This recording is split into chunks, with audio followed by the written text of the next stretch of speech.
Ako'y naparito upang mabigyan ng saysay ang lahat. Narito naman ang inyong lingkod, Father Bob, isang paring Karmelita. Purihin natin si Jesus, Maria at Jose. Mapagpalang araw ng Miyerkules sa inyong lahat at nasa ika-26 na araw na tayo sa buwan ng Marso 2025.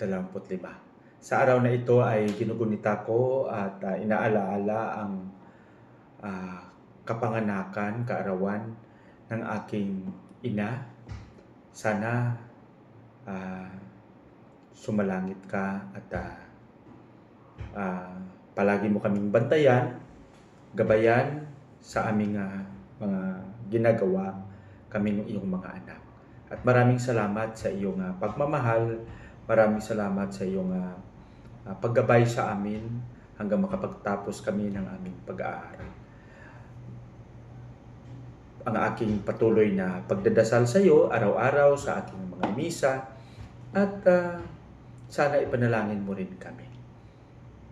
Sa araw na ito, ang ating pagninilay ay ibabahagi sa atin ni San Mateo, Kapitulo 5, versikulo 17 hanggang 19. Alam natin na sa buhay ni Jesus talagang kinatatakutan siya ng mga Hudyo, lalong-lalo na ng mga Pariseo. Ang akala nila na si Jesus ay sisira ng kanilang pamamaraan ng pagsasabuhay ng kautusan. Pero klaro sa buhay ni Jesus na talagang sinabi niya, hindi ako dumating, hindi ako naparito upang sirain ang kautusan ito, kundi mabigyan ng saysay, mabigyan ng kabuluhan, mabigyan ng buhay ang pag-unawa sa mga kautusan. Siguro sa ating pagkasalukuyang panahon, marami tayong mga ginagawa na talagang hinahamon tayo na sana unawain natin ito ng mabuti.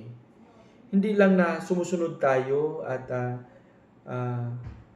para lang ipakita na ito yung nakagisna natin, kundi yung pagsunod na talagang inunawa upang sa pag-unawang ito ay maibigay natin ng buong buo ang ating sarili sa pamamagitan ng paglilingkod at pagsasabuhay, pagpapalalim ng ating ugnayan sa bawat isa. Ang buhay ni Jesus, siya mismo ang kautusan. Kaya gusto niyang ipadama ito.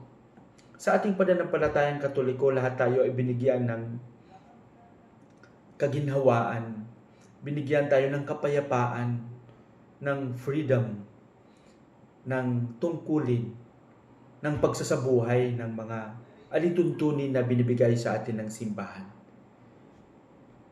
At sana sa pagsunod nito ay kailangang unawain natin ito ng mabuti upang sa gayon, gaya ng sinabi ko, ay mas lalo pa nating mapainting ang ating ugnayan sa bawat isa at ang ating paglilingkod sa bawat isa. Pagpalain nawa tayo ng Panginoon sa ating padalangin sa ngalan ng Ama, ng Anak at ng Espiritu Santo.